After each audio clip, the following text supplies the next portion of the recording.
Muito bem. A gente, na última aula, fez uma abordagem geral sobre as equações de Maxwell, né, e a balanço de energia. A gente hoje vai analisar, né, as equações de Maxwell no regime permanente senoidal, certo? E a gente,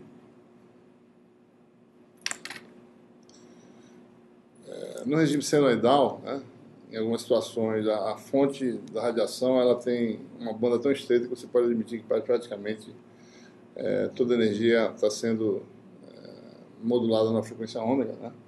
Então, os campos físicos, que essas letras redondas, né, fazer assim, um campo, né, que depende de x e t, certo? Vai ser escrito como uma parte real, né, de um fasor complexo, letra reta, certo? Função só de x, né, exponencial complexa de j ômega t, né, certo?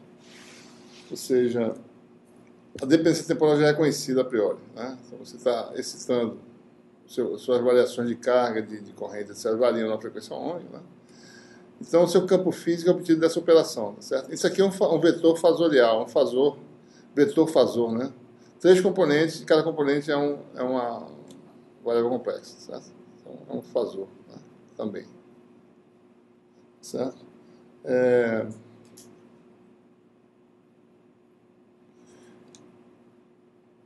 Então, veja, isso aqui pode ser escrito assim também. Isso aqui pode ser escrito como um meio do vetor mais o complexo conjugado, né? Certo? Eu vou tirar o argumento aqui, mas está implícito que ele depende das coordenadas, certo? Mas o conjugado de A, né, exponencial de menos j ômega t, certo? Então é a mesma coisa, né?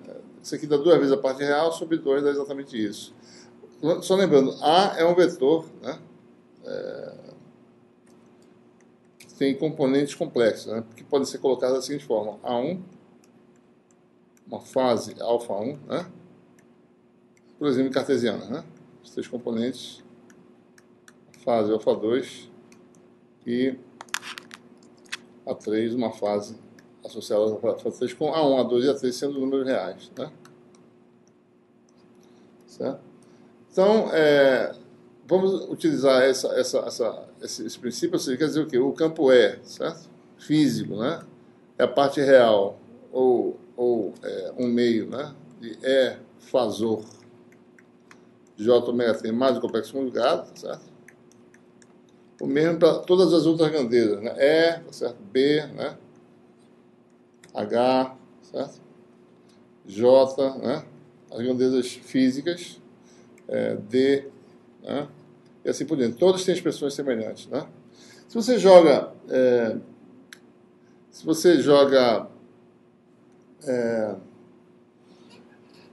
por exemplo, a equação rotacional de E, né? Só para dar uma ideia, né? Rotacional de E, né,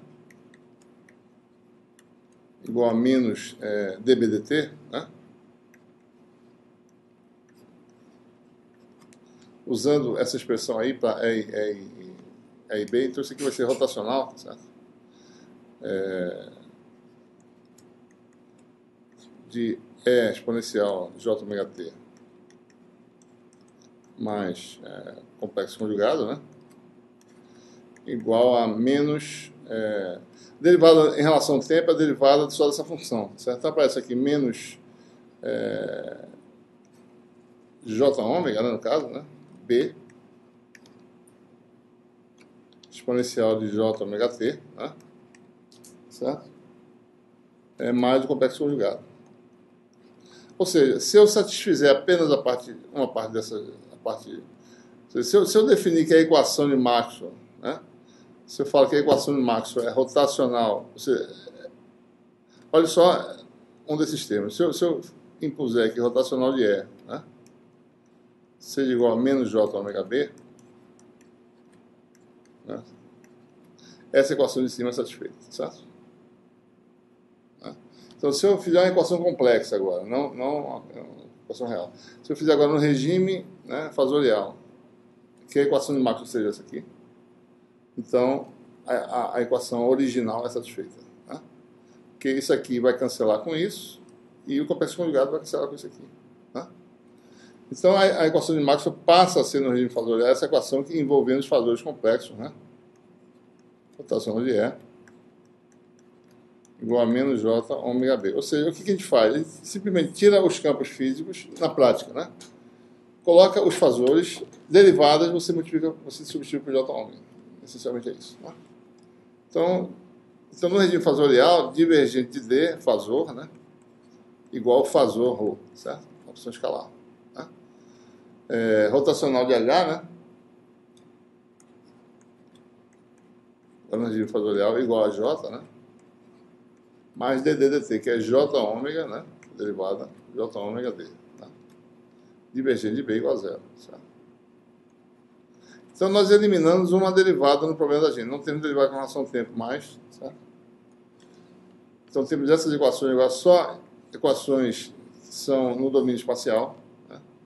E você tem aí a relação constitutiva envolvendo os fasores. Né? D igual a ε0E mais P, né? Tudo fasor agora, tá certo? B igual a μ0 H mais I, né? Certo? É importante observar que uma vez que nós temos agora vetores dessa forma aqui, né?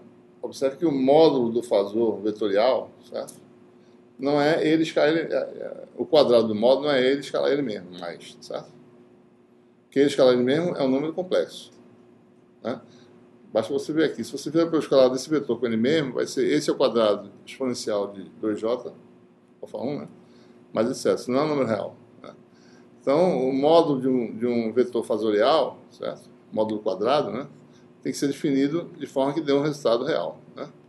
Esse aqui é simplesmente A, produto escalar com conjugado de A. Né? Certo? Aí você tem o fasor real. Esse aqui vai dar o quê? Né? Vai dar A1 ao quadrado mais A2 ao quadrado mais A3 ao quadrado. Né? Certo? Sai a fase. Bom. Uma outra questão importante é as grandezas variam no tempo, mas o que tem significado para a gente em muitas situações, quando é um regime harmônico, né? É o valor médio de uma grandeza no tempo, no período, né, da oscilação. Então, a gente precisa ver essa questão. Qual é o valor médio de algumas coisas que acontecem frequentemente aqui na teoria, certo? Por exemplo, o valor médio do produto escalar de duas grandezas, né? Ou do produto vetorial. Vamos começar pelo escalar, certo? Isso aqui é as grandezas físicas no tempo, né? A é a função do tempo, de x, de B também, certo? Ora, o valor médio seria 1 sobre o período, né? Certo? Integral no período. Vou botar aí no período começando no instante tempo t igual a zero, né? dt.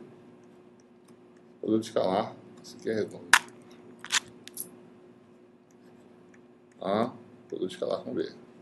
Certo? São as letras redondas aí, né? Só lembrando, esse período aqui é 1 sobre frequência, né? Que é igual a 1 sobre ômega vezes 2π. Né? Quer dizer que 1 sobre t é ômega sobre 2π, né? Também, equivalentemente, certo? Né? Então, esse valor médio é mais ou menos isso, né? A escalar B. Esse B é um vetor qualquer, não é um vetor magnético, não. Não é um vetor de densidade magnética, não. De fluxo magnético, não, certo? Isso aqui vai dar ômega sobre 2π, né? Integral em um período, 0 a t, 2π sobre ômega, né?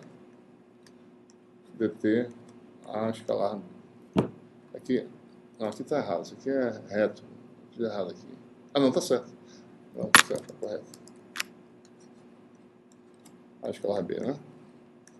Se eu escrever a expressão para A e B, em termos do... Observe que A é 1/2, né? Do fasor A de J ômega T mais o complexo conjugado, vamos fazer assim, tá certo?